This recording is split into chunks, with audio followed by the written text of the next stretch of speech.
Hello. This video is for all of our parents and carers and all of our families. And the topic that this video is about bullying and our anti-bullying practice within our school. Um, what we do each year is we look over how we've dealt with incidents of bullying and reported bullying over the year, and we try and improve our practice.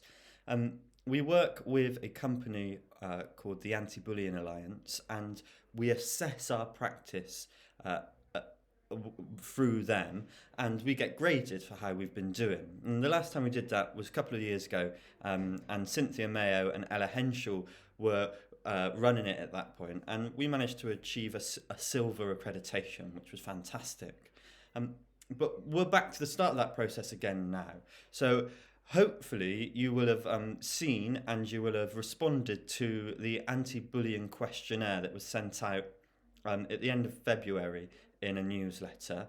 And what this video is about responding to some of the questions that were asked in that questionnaire, but also to talk to you about the way that we deal with bullying and reported bullying in our school.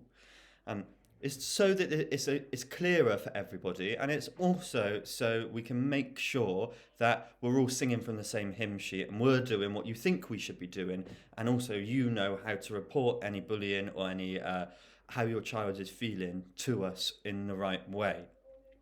The children have been watching a video that they made together. It's an animation, and then one of the children talks over it. So they would have watched that in class in the last couple of weeks. So now the children should be clear, you should be clear, and then we're doing some staff training in the middle of March, which will also make sure that all of our staff are clear about how we deal with bullying in our school.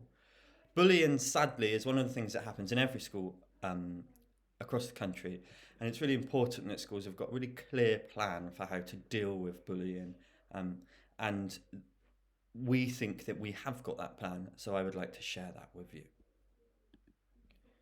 So, as with all behaviour in our school, the conversations that we have with children relate back to our values. So our values are respect, integrity, curiosity, hope, excellence and responsibility.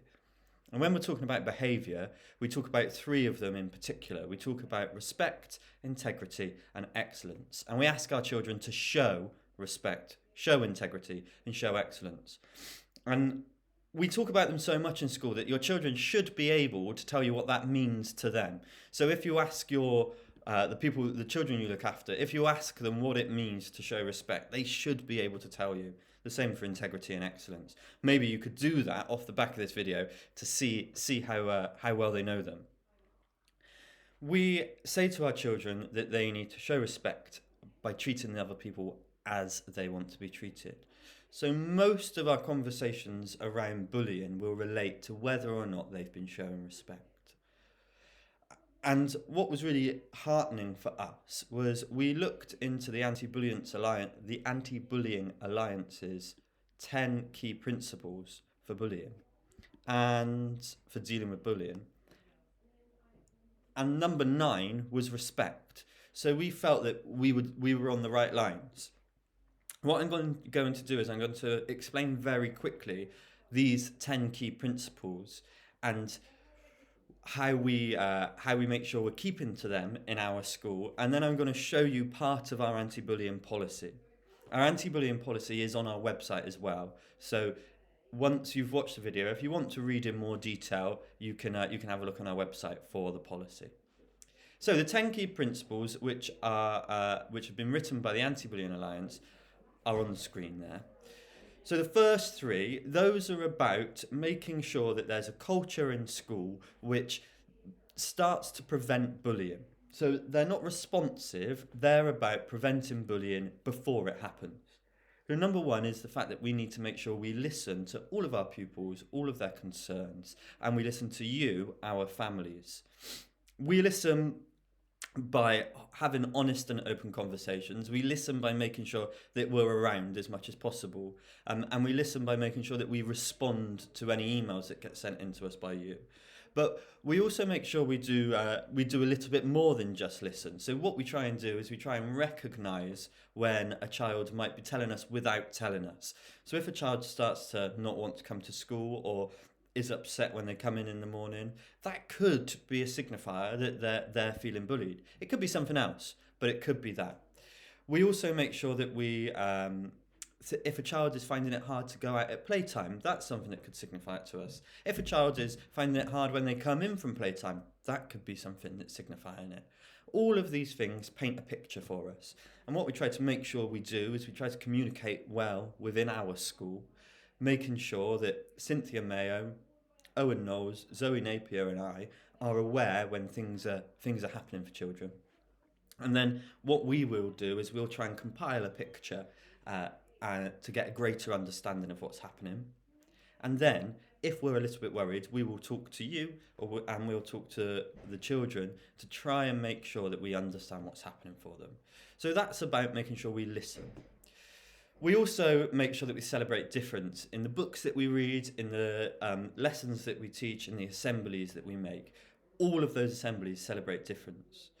Often bullying happens when a group of children feel that one child is different to them and they target that child. Well, we try and make it very clear that actually they need to show respect to everybody. They need to understand that everybody's different and that that's all right. So that's how we celebrate difference. And that really feeds into number 3 as well, which is about including all. Then, from number 4 to number 9, I'll make myself a little smaller.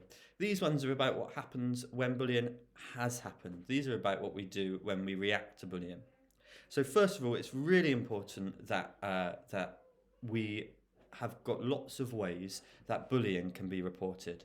So if your child, or the child you look after, tells you that they feel like they're being bullied, you've got a few avenues open to you. You can come talk to me or Mr. Knowles or Miss Napier on the gate if you would like to. You could also speak to their class teacher in the morning or in the afternoon. If those ways aren't really applicable for you, or they're not really suitable, or you don't want to do it in front of the view of everybody else, you can always ring school and ask to speak to me, or Cynthia Mayo, or Owen Knowles, or Zoe Napier. You should have your child's teacher's email address, so you can always email them. And then my email address is on the school website as well. So if you feel that you need to report bullying and you don't want to do it face to face, then you can email. We will try our very best to get back to you within 48 hours of that email. If you email on Friday evening, the 48 hours won't start till the Monday. So it's 48 working hours, really, or 2 working days that we'll try to get back to you. If we haven't got back to you in that time, please ring and ask us why we haven't, because it might have slipped through, but we will try our best to get back to you. So you can ring school, you can speak to us in person, you can email. Your child can speak to their teacher, they can speak to us. There's also a worry box in each of the halls where they can write it down. And there's a bit on the website where they can enter in their concerns. Okay? So there's quite a lot of ways that you can report bullying. Once you report bullying, it is our job to make sure that we believe what has happened. Okay? I will go through the actions that we take particularly in a second, but the first thing that we need to make sure we do is that we believe the child who is reporting the bullying. If a child tells us that they feel like they are being bullied, it doesn't matter to us if we find out that that's true or not. The fact that a child feels that way means that we need to deal with it in a way so that they start to feel more comfortable in our school. We need to make sure that we repay the child's trust for telling us, and we need to make sure that we make that child feel more confident in school. 2/3 of children, when surveyed by the Anti-Bullying Alliance, said that they were told that the bullying, that what they were reporting wasn't bullying. They were told it was name calling, or don't be so silly, it was a one-off. We try our best to make sure that doesn't happen in our school. We try our best to take things seriously and to make the child understand that we will do something about it. So, what is that something we will do? That something that we will do is, I will go through the exact steps shortly, but we will make sure that one of the safeguarding team or Miss Napier has a conversation with all the children involved privately.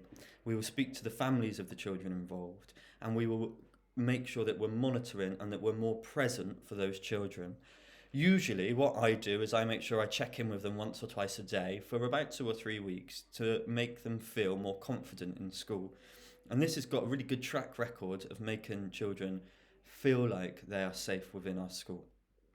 We also make sure that we focus not just on the child who's reported bullying, but also on the child they've spoken about, or the group of children. And we do some work with them to make sure that they feel, that they understand how they're making the other people feel. And we might do that through role play, we might do that through books, we might do that through direct conversations, but we use our professional judgment to do the best that we can at that point. We try to make children understand how they are making other children feel. This can be quite a challenging process, but it's really important that we make sure that children understand how they're making another child feel. It might be that they didn't know that was how they were making the other child feel. And if that's the case, it's our job to make them know that. We always make sure, I'm just going to move myself across a little bit. We always make sure that we challenge any behaviour that we don't think is quite right. So it's the responsibility of every adult who works in our school to challenge when they think they've seen someone not showing respect to another child. And the way that we challenge them is by asking them. None of our staff will shout in our school. None of our staff will intimidate a child. We will have an honest conversation with them, and we'll use respect, integrity, and excellence to shape that conversation. So I would say to a child, I'm not sure that you were showing respect there. Can you tell me how you were speaking to the other child? I'm not sure you were showing integrity. Were you making the right choice there? Okay? So that's the sort of conversation that we would have with the children. Once we've challenged that behaviour, if it's been done by a member of staff, they will then report it to me, and then I will decide if I need to take further action. Often I don't, because our staff have dealt with it really well, but sometimes I need to do a little bit more continuous work. Okay? And finally, as I have already said, respect is the 9th key principle. We talk about respect constantly within our school, so hopefully your children know that they should be showing respect to one another. The key principle number 10 is about the anti-bullying policy, which I'm going to show you now. So, let me move myself over. Our anti-bullying policy is a multi-page document, so I haven't put it all on here. But the final page is a flow chart which shows what we will do. So, once we've been told that a child feels bullied, I will be informed. Then what I will do, usually me, or it might be one of Cynthia Mayo, Owen Knowles, or Zoe Napier, they will then have a conversation with everybody involved. At that point, we will decide what it is that we need to do. One of the things we have to do is we have to observe and monitor. So for usually 2 weeks, we will be really present for those children. We will make sure we're checking in with them each day, usually more than once a day, seeing how they're feeling, seeing what's happening. This happens for the child who's reported the bullying and the other children involved as well. And we must make sure we work with all children. Then what we will do is we will have a conversation with the parents of the children involved. We will talk to them, we will talk to the families about what we have observed, and we'll talk to them about any further actions that we need. Usually what we try to do is we try to have a restorative conversation next, where we sit down with all of the children involved and we facilitate a conversation where the children are made aware of how everyone's been feeling, and they're made aware of the next steps that they need to take. These conversations can be quite tricky for the children involved, so sometimes they don't happen after 2 weeks, sometimes they take a little longer, sometimes it might be that the child doesn't feel ready for up to a month. That's okay, we will continue to monitor, and we will do that. We will hold that conversation when we are ready. Once the conversation's happened, once the actions that were discussed in the feedback conversation have been done, we then have another conversation with the families involved, and we decide if there are any further actions. Usually at this point, what we say is that we will step back our monitoring. We might just check in with the child once or twice a week now, and that can carry on for a little bit longer.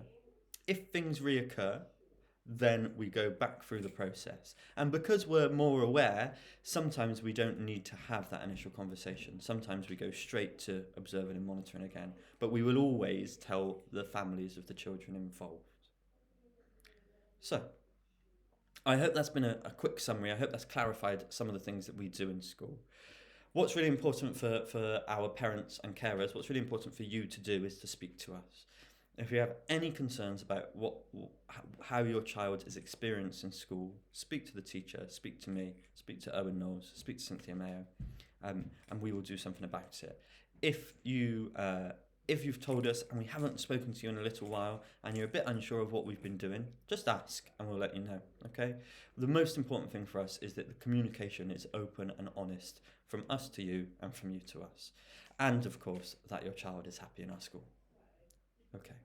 Any questions, please ring school and ask to speak to me or drop me an email. Bye-bye.